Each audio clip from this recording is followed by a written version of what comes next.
Reka nongere ngusuhuze wowe ubana natwe umunsi kundi ngwifurize umugisha w'Imana, ngwifuriza amahoro atuwa kuri Nyagasani umwami Imana rero ikugire neza kandi Imana ikwiteho cyane kubwo kw'Imana kuze kuri wowe kandi cyoro cy'Uwiteka Imana kize kugota no kuzenguruka mu izina rya Yesu Kristo w'i Nazareti. Imana data wa twese n'umwana n'umwuka wera bize kubana nawe kandi ukuboko kw'Imana kuze kukugota kandi ineza y'Imana ikuzenguruke mu izina rya Yesu Kristo w'i Nazareti. Uyu munsi wa none rero nje kuguha amakuru utaruzi. Ibi ni inkuru nshya mu matwi yawe.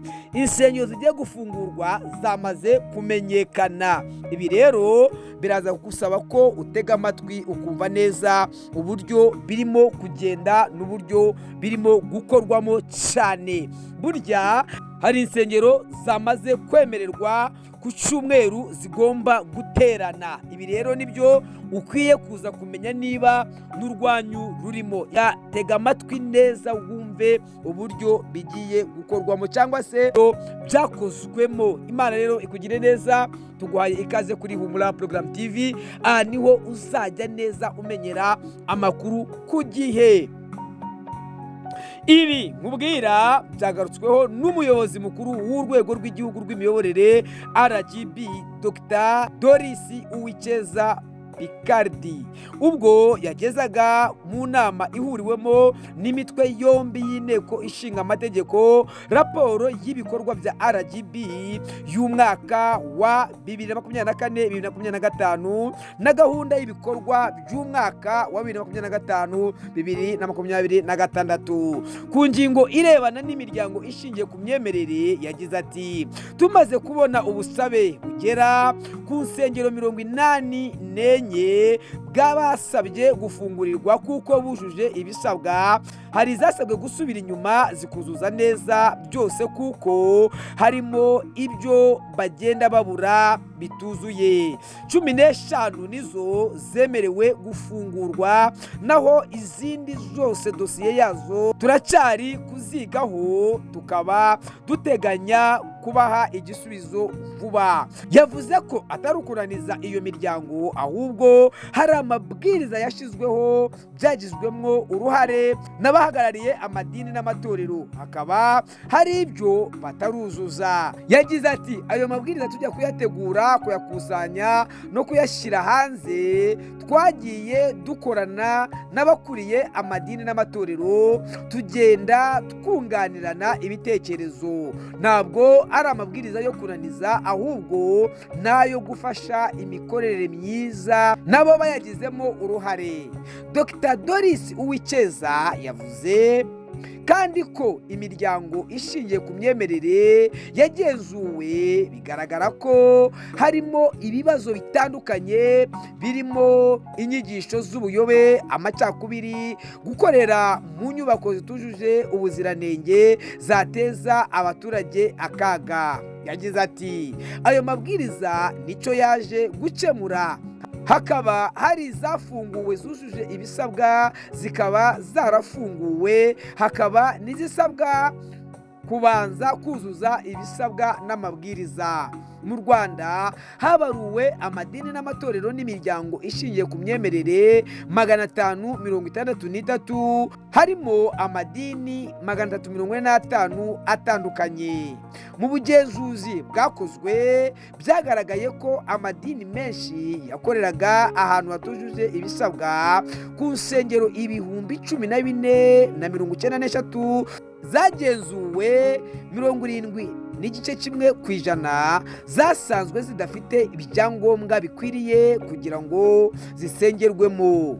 Byatumye 9,880 zifungwa, ni mu gihe 29.89% zemejwe ko zikora. Hakaba hari n'imiryango n'amadini byambuwe uburenganzira bwo gukorera mu Rwanda. Umuyobozi mukuru w'urwego rw'igihugu n'imiyoborere Rgb Dr. Uwicyeza niko yakomeje abibwira inteko y'imitwe y'abadepite. Ibi rero nibyo nkubwira ko insengero zimwe zamaze kwemerwa muri nyinshi cyane zafunzwe 9,900, ndetse ni ukuvuga ko insengero uyu munsi wa none 84 zari zimaze gusaba ko zifungurirwa ko zujuje ibisabwa, ariko bigaragara ko muri izo nsengero 84 15 nizo zimaze kwemererwa ko zigomba gufungurirwa, izindi nazo ziracyasabwa kugira ngo zikomeze kuzuza ibisabwa. Mu kuvuga ngo mu nsengero 993 hasabyemo 84 ndetse hemewemo 15 zonyine gusa. Ahangaha bivuze ko hakiri insengero nyinshi zisabwa kuzuza ndetse ibisabwa kugira ngo zikomeze zibone nazo uko zisenga. Hano rero biragaragara ko abayobozi b'insengero cyangwa se abapasitoro benshi bakiri urugendo rukomeye rwo kugira ngo bakomeze kuzuza ibisabwa. Hano abadepite bamubwiye ko haba harimo ukunaniza insengero, ariko kandi ababwira ko amabwiriza atari bo bayashyizeho bonyine, ahubwo ko aya mabwiriza yashyizweho bemerejwe ndetse n'abayobozi b'insengero bagiye batandukanye. Aya mabwiriza rero ni ngombwa ko akurikizwa. Insengero zigera mu 9,900 ndetse zose uyu munsi wa none ziracyafunzwe, ziracyegetsweho, kandi ntabwo ari vuba kugira ngo zifungurirwe zitaruzuza ibisabwa. Abantu mwese rero musubize amerwe mwisaho, haracyari urugendo rwo gutunganya ndetse ibisabwa kugira ngo mukomeze muzabone uko musenga. Ndetse abantu benshi bari bazi ko bagiye gufungurirwa, ariko mumenye neza ko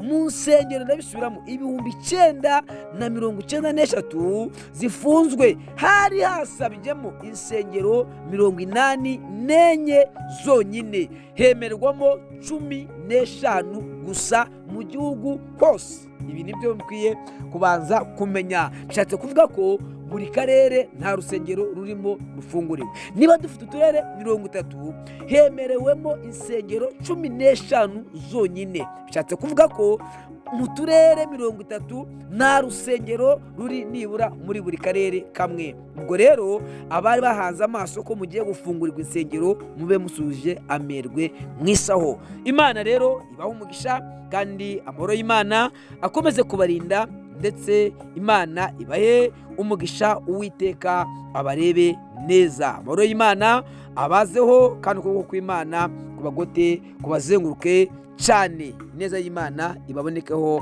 mu izina rya Yesu Kristo, amina. Ese waba urwaye amaso? Waba ufite umuvandimwe urwaye amaso? Dore igisubizo. Newi Monitor ni ivuriro rivura amaso. Bafite abaganga b'inzobere, bafite imashini kabuhariwe, bafite rinete nziza, bakorana na RCSB, UIP, MEMAI, Radiant, Prime, Bener, Edenicare, Buritamu n'ubundi bwishingizi.